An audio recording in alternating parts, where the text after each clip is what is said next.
As far back as I can remember, honestly, I don't even know how to start this video. It's a hard play on words for me to think about, and I'm just in the mood for a beer, and I think you are too. So let's just jump right in.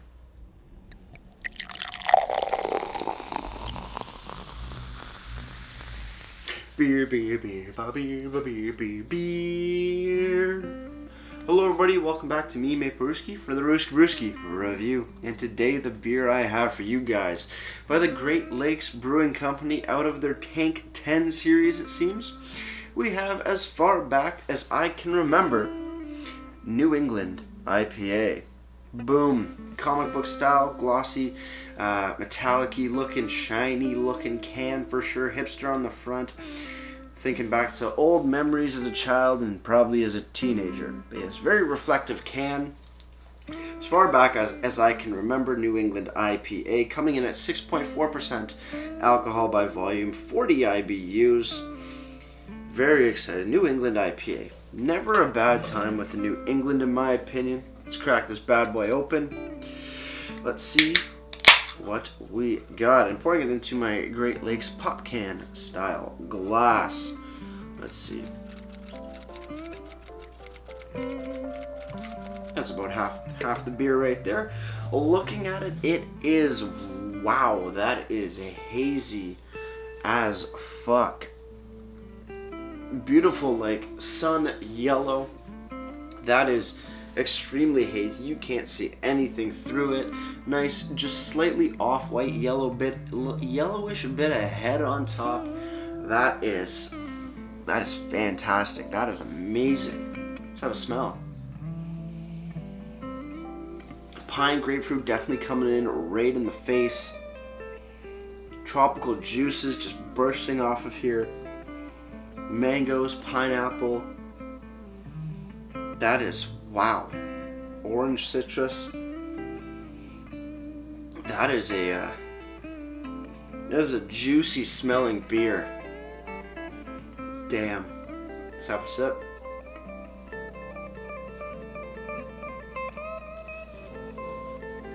But on the flavor, on that one was very piney and grapefruity. But I really missed a lot of everything from the nose. I need a second hit of that. I seem to just really go quickly. Kind of nervous now. Cheers, everybody. Let's keep on drinking. Let's see what's going on.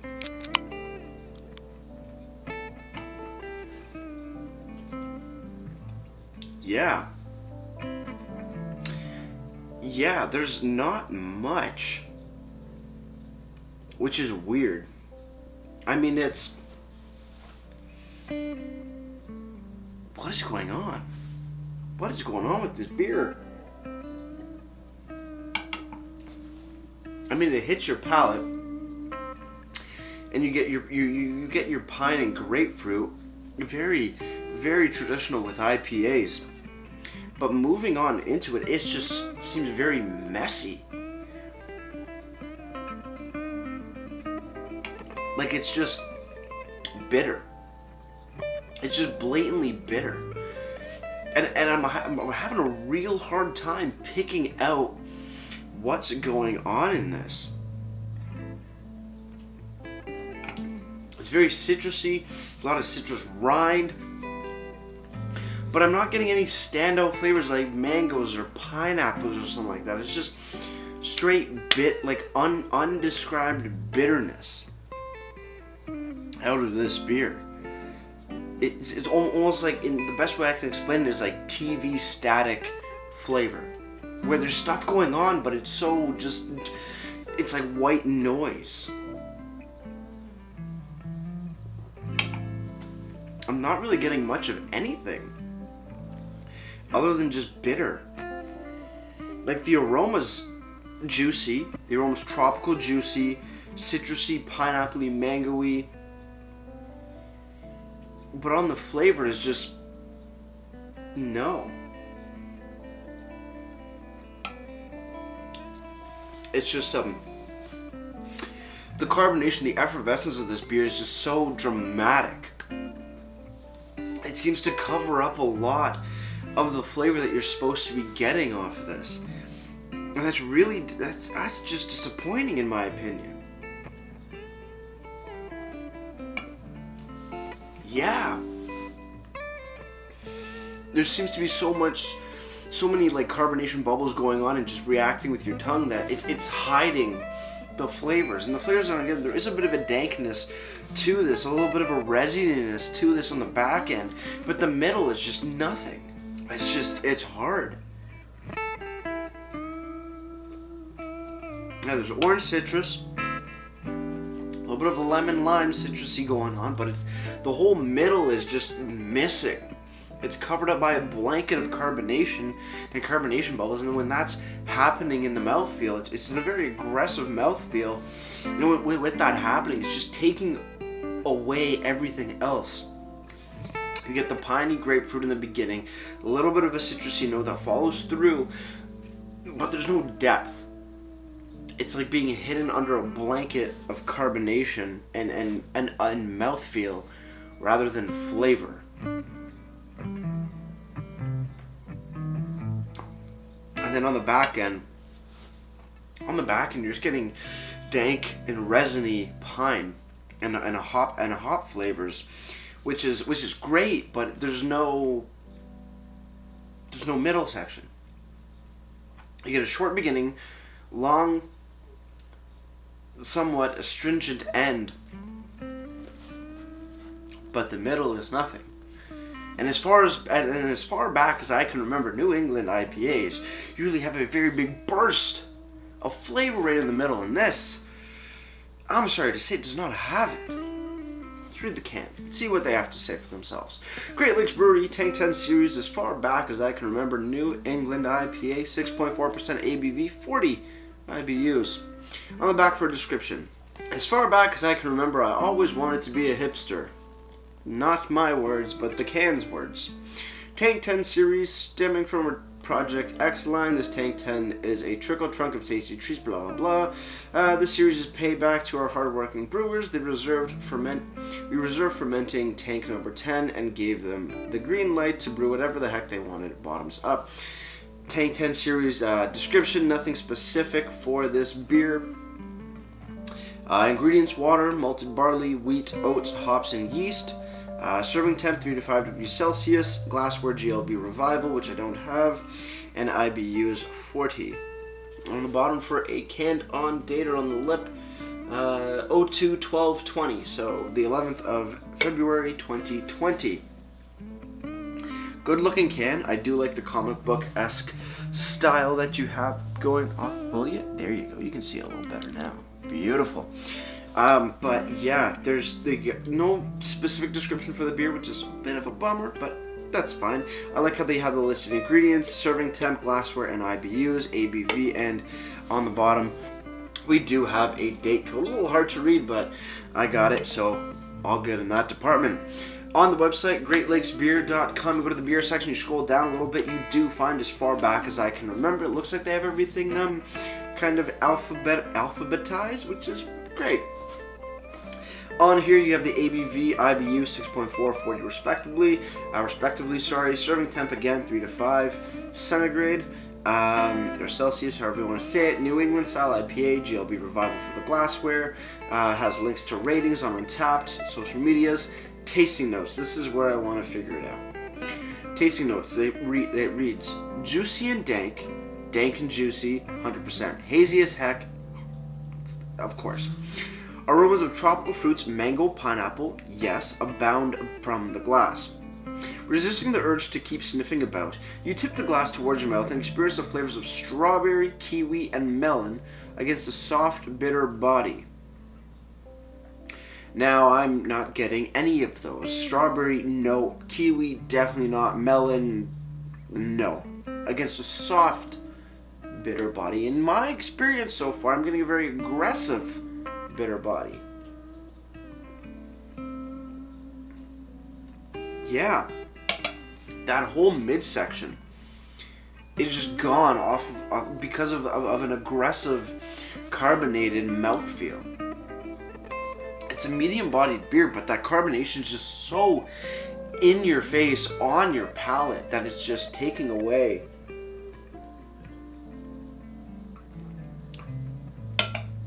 the entirety of the the middle of the beer, the flavor of the beer.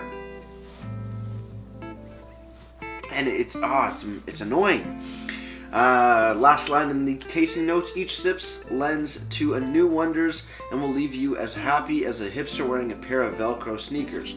And yeah, if I'm happy as a hipster wearing Velcro sneakers, I really want to rethink my life. This beer is just, it can be something so amazing, like they're telling it.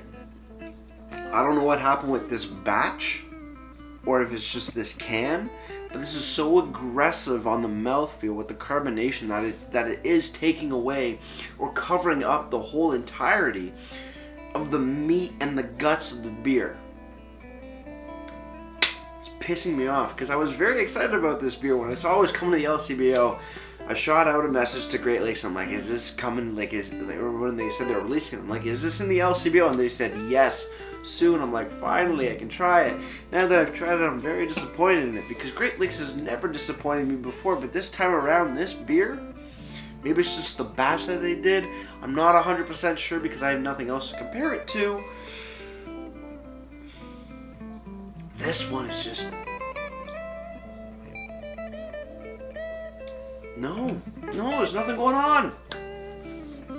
Moving on to food pairings though. Freshly cut, organically grown fruit, farm-raised meats, and artisanal bread and homemade butter.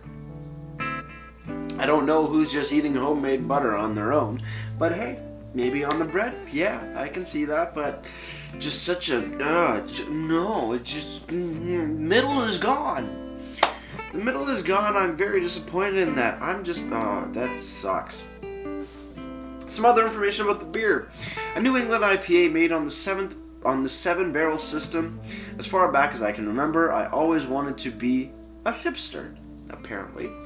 The tight jeans that don't reach my ankles, no socks, no matter the weather, selfies, labradoodles, biking without a helmet, and sipping my fancy pants drink in the Trinity Bellwoods Park. I'm living the dream. That gives me no information about the beer itself, but we shall go with what we are given, shall we? I mean, I'm even disappointing in this website note. Yes, you get tasting notes, but none of them match up. Food pairings is good. I'm okay with that. The only bit of information that's kind of cool is just knowing that it's made on a 7-barrel system, but the whole hipster spiel is kind of unnecessary and really not that great. Kind of a waste of time in my humble opinion. I'm just very disappointed in this beer right now. I might need to grab another can from a different batch and compare. But where it stands, it's I'm not that impressed. Untappd, though, seems to be fairly impressed with the 3.97 bottle caps out of 5, and that's out of a whopping over 1,500 ratings, which is really amazing. But I just can't, I don't get it. Somebody says this is a really, really good hoppy and juicy treat. My memory stinks, but I won't forget how good this is. A bump to a 5. That's great. People are loving this beer. For me, I'm just getting nothing in the middle. I'm not getting anything right in the middle of this beer. Orange citrus character with a thick resinous bitterness, medium body, tropical fruit notes. See, I'm getting everything in that sentence, but the tropical fruit notes. Somebody says more tropical than citrus, mango, strawberry, melon, and some grapefruit. I'm not getting that. Slick, smooth mouthfeel, very enjoyable. So I'm chalking it up to be I got a batch that probably didn't go as well, in my opinion, because I'm not getting really much flavor. It's just passing me by under a blanket of carbonation bubbles, and no, I'm so disappointed in it. I'm sorry, Great Lakes, but this is what I got. This is what I got. If you guys want to go try your luck with the beer, though, at your local LCBO, it's going to be coming in at $3.50 for this 473 ml tall boy can. I don't want to buy this beer again, but I do, just to see if maybe next time it is better. But as it stands right now, I'm not holding up too much hope. Pour a little bit more in for the final sip. Cheers, everybody. Let's keep on drinking. Well, we've already done that one. Sorry. Cheers, everybody, on the final sip. Let's get right to things and wrap this thing up.